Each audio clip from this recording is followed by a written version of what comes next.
Hey, what's going on? It's Lo here. Take action, Lo. Happy New Year 2019. This is my first video of the new year. Thank you for watching. I appreciate you. And those that have been subscribers for a while, thank you for rolling with me and following me. Now let's talk about the real estate market and also this government shutdown. So what's going on? What does it look like for 2019 for real estate investing? Well, one of the things that we've been enjoying as real estate investors, especially for flippers, people that have been flipping, investors that have been flipping. So over the last several years, we've been enjoying the appreciation and the values of homes going up like this. Ooh. Well, now it's been cooled off. So it's pretty much tapped out, at the top of the values of homes. And also we've seen an increase of interest rates. So what does that mean? Well, for a lot of flippers, that means properties have been sitting on the market a little bit longer than they have before because the appreciation hasn't been as swift as it's been in the past. So things have cooled off. Again, we got interest rates increasing, and we also have this government shutdown, while at the time of this video is still ongoing.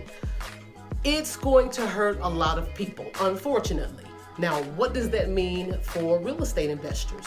Well, for people that are not able to work, and also for, again, with the appreciation being tapped off right now, and also with the interest rates increasing, then that means that you're going to start having people to get in trouble with the mortgage payments. They're not going to be able to make those mortgage payments. They're going to start getting behind.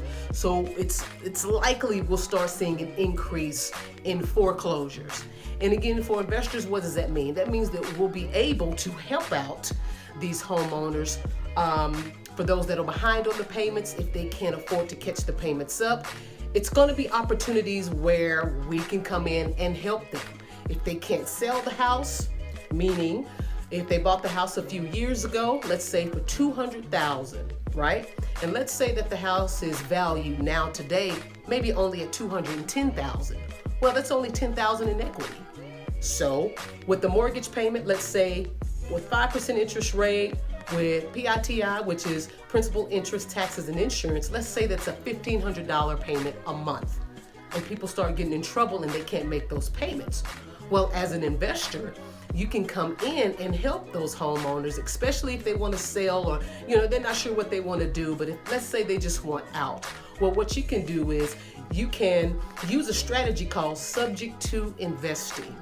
And I'll make sure and have some information provided below so you can learn a little bit more about this strategy. But it is a creative strategy for investors to come in, work with homeowners that can't list their house on the market with a realtor because there's no equity. You can't buy the property wholesale, again, because there's no equity. They're behind on the payments. They're in trouble. They don't want to lose the house to foreclosure. They don't want to have a foreclosure on their credit. So as an investor, you can come in and take over the payments of those homeowners and put a tenant in place.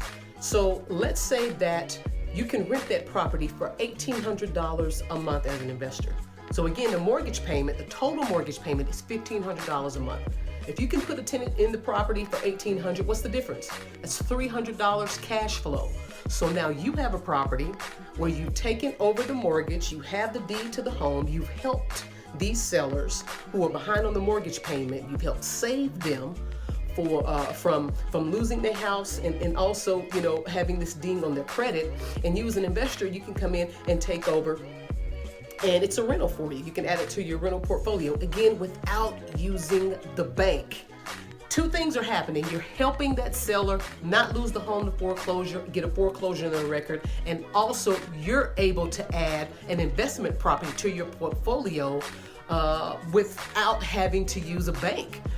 Use your credit and possibly even use a lot of money to get into that deal. Again, I got more information below this video, around this video, so you can learn more about that strategy. So this is what it's looking like for 2019.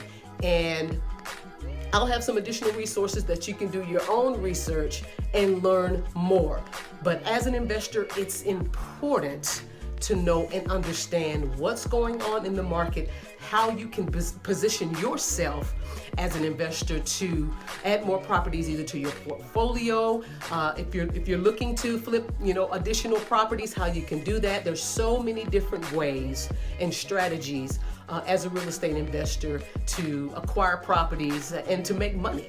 So if you like this, make sure you like it, you share it, put a comment below. I'd love to hear your thoughts. I'd love to hear your feedback. Again, make sure you like, share, and follow me here on YouTube. I appreciate your support. And as always, take action.